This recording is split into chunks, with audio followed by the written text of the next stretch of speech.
د نن ورځې ډیر تازه او مهم خبرونه. رئیس الوزارا څخه کم له 4 میاشتو وروسته په خبرو راغی. امیر خان متقی څه ویلي دي؟ د دې ترڅنګ نور مهم تازه خبرونه هم شته، نو ویډیو ضرور تر اخره وګورئ.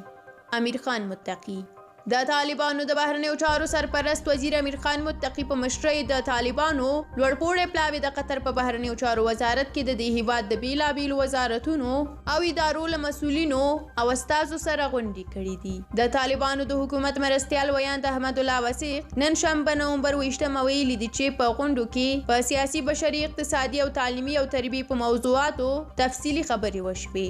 نوموړي زیاته کړې ده چې د قطر هیواد مسؤلینو ویلي دي چې دوی به د افغانستان د حکومت ترڅنګ ولاړ وي او راتلونکي وخت کې به مرستې وکړي.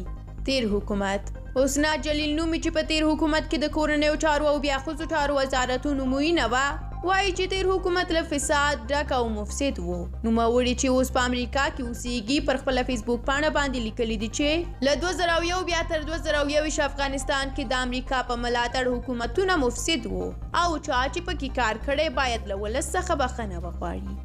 رئیس الوزارا ډیر ژر به له ملي راډیو ټلویزیون څخه د اسلامي امارت د رئیس الوزارا ملا محمد حسن اخوند وینا نشر شي. او اخر خبر همدا چې د روسیې، چین او هندوستان بهرنیو چارو وزیرانو په یوې آنلاین ناسته کې چې د افغانستان په اړه پکې خبرې شوې دي، ویلي دي چې له افغانستانه د نشه یي توکو قاچاق د دوی امنیت ګواښلی شي. له تاسو ډیره زیاته مننه کوم چې ویډیو مو ولیدله. د نورو لپاره سول افغان یوټیوب چینل سبسکرایب کړئ. تر بیا ښه وخت، د خدای پامه.